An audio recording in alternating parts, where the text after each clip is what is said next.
नमस्ते बच्चों। पिछली कक्षा में हमने देखा प्रतिरोधों का संयोजन श्रेणी क्रम में कैसे किया जाता है और उससे संबंधित कुछ आंकिक प्रश्न। आज हम अध्ययन करेंगे प्रतिरोधों का संयोजन समांतर क्रम में।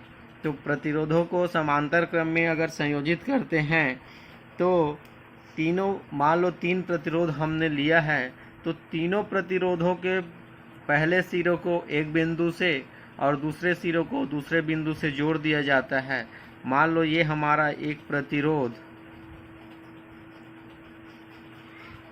ये R1 है, दूसरा प्रतिरोध R2 और तीसरा प्रतिरोध R3। ये तीनों अगर समांतर क्रम में जुड़े हैं तो हम तीनों प्रतिरोध को एक पहले सिरे को एक बिंदु A से और दूसरे सिरे को एक बिंदु B से जोड़ देते हैं और इसमें धारा प्रवाहित करने के लिए दोनों सिरों के मध्य सेल E और कुंजी के जोड़ देते हैं। तो जब हम कुंजी के प्लग को लगाते हैं तो सेल की सहायता से इसमें I धारा प्रवाहित होने लगती है और I धारा जब बिंदु A पर पहुंचती है तो ये 3 भागों में विभक्त हो जाती है। मान लो R1 प्रतिरोध के लिए I1 धारा, R2 प्रतिरोध में I2 धारा और R3 प्रतिरोध में I3 धारा प्रवाहित हो रही है। तो ये तीनों धारा यहाँ से प्रवाहित होती है और बिंदु B पर पुनः यहाँ परिणामी I धारा प्रवाहित होने लग जाती है। इस प्रकार करते हैं समांतर क्रम में प्रतिरोधों का संयोजन। तीनों प्रतिरोधों को पहले सिरों को एक बिंदु से जोड़ा जाता है, दूसरे सिरे को दूसरे बिंदु से जोड़ा जाता है। तो अब चूंकि यहाँ धारा जो है 3 भागों में विभक्त हो गई, इसलिए परिणामी धारा क्या हो जाएगी? I = I1 + I2 + I3। तो चलिए आज आगे देखते हैं प्रतिरोधों का संयोजन समांतर क्रम में कैसे करते हैं। ये हमने 3 प्रतिरोध लिया, R1, R2, R3, इसको हमने समांतर क्रम में संयोजित कर दिया। अब सेल की सहायता से इसमें जब I धारा प्रवाहित करते हैं तो क्रमशः प्रतिरोध R1, R2 और R3 के लिए I1, I2 और I3 धारा प्रवाहित होती है। इसलिए परिणामी धारा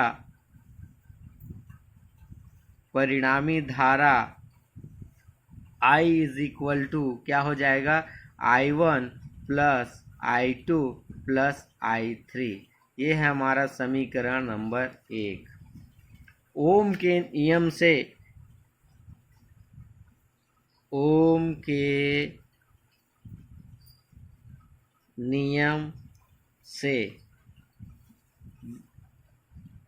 V = होता है IR। तो यहाँ से क्या हो जाएगा? I = V/R, समीकरण नंबर 2।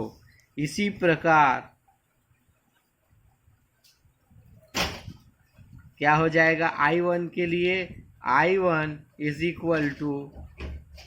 अब विभवांतर यहाँ समान रहेगा क्योंकि विभवांतर 2 बिंदुओं के बीच तीनों जो प्रतिरोध हैं समांतर क्रम में जुड़े हैं, इसलिए विभवांतर यहाँ कॉमन रहेगा। प्रतिरोध क्या हो जाएगा? इसलिए V/R1।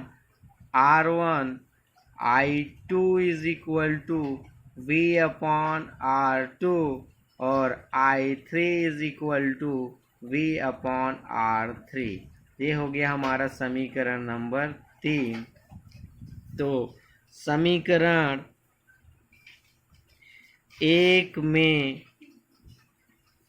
2 व 3 से मान रखने पर, तो समीकरण 1 में हम मान रखेंगे I का, I1 का, I2 का, I3 का। तो आई का मान क्या हो जाएगा, V upon R is equal to V upon R1 plus V upon R2 plus V upon R3। अब चूंकि दोनों पक्षों में V क्या है, कॉमन है, तो V को हम क्या निकाल लिए, कॉमन निकाल लिए। तो यहाँ क्या V कॉमन निकला, क्या बचेगा 1 upon R1 plus 1 upon R2 plus 1 upon R3।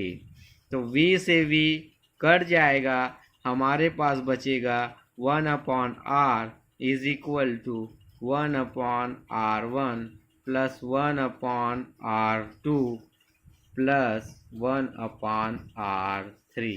ये है समांतर क्रम में प्रतिरोधों के लिए तुल्य प्रतिरोध। यदि ये हमने 3 प्रतिरोधों को समांतर क्रम में संयोजित किया,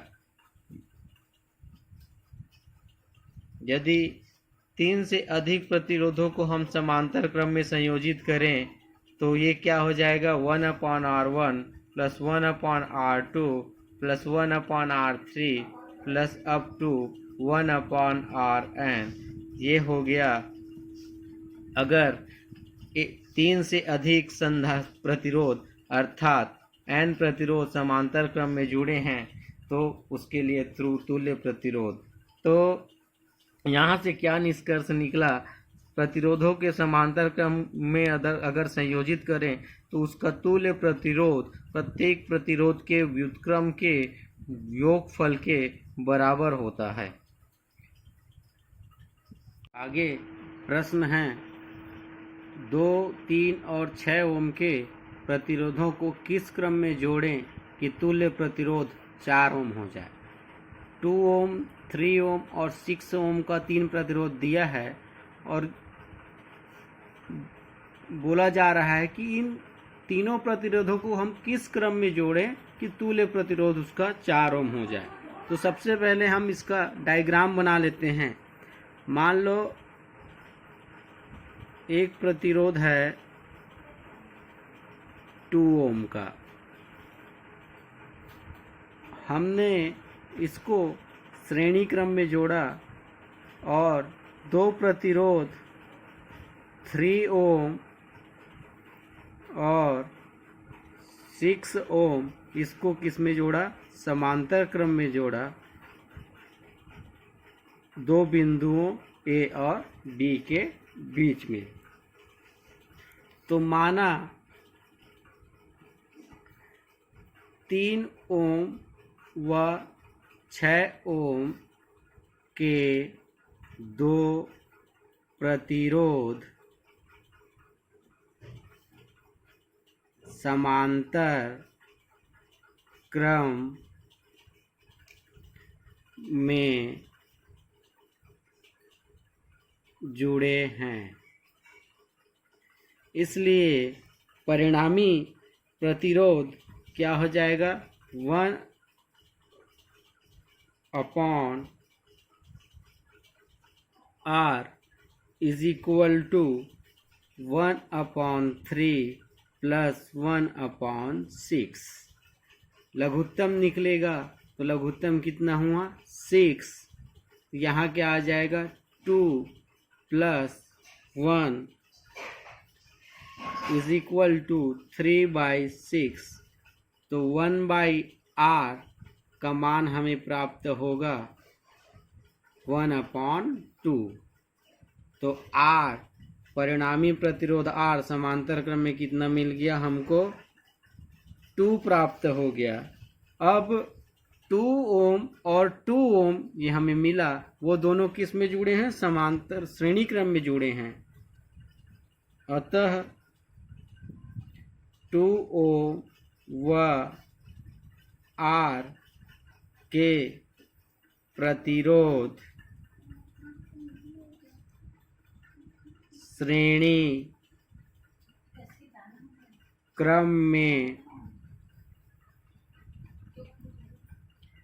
जुड़े हैं, इसलिए R dash is equal to क्या हो जाएगा, 2 प्लस R तो यहाँ से 2 + 2 तो R dash is equal to क्या हो जाएगा 4 ओम हो जाएगा।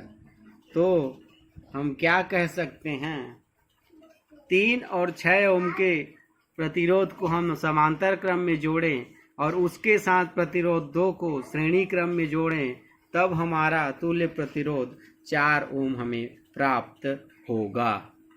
अगला प्रश्न है, डायग्राम दिया है 8 ओम और 8 ओम के दो प्रतिरोध जो हैं एक दूसरे से समांतर क्रम में जुड़े हैं और उनके साथ 8 ओम का जो प्रतिरोध है वो श्रेणी क्रम में जुड़ा है, तो ए और बी के बीच तुल्य प्रतिरोध का मान क्या होगा। तो चूंकि 8 ओम व 8 ओम के दो प्रतिरोध समांतर क्रम में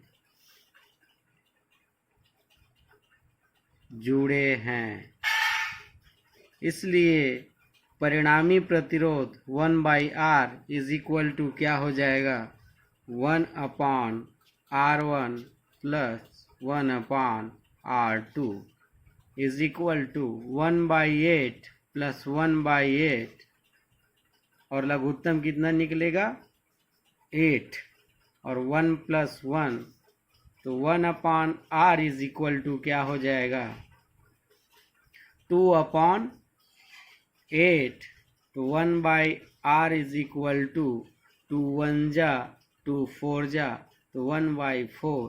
तो इसलिए परिणामी प्रतिरोध R इज इक्वल टू कितना हो गया 4 ओम। अब ये जो R हमने परिणामी प्रतिरोध निकाला वो 8 ओम के साथ किसमें श्रेणी क्रम में जुड़ा है, क्योंकि प्रतिरोध R व 8 ओम श्रेणी क्रम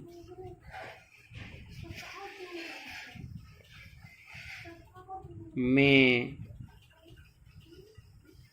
जुड़े हैं, इसलिए क्या हो जाएगा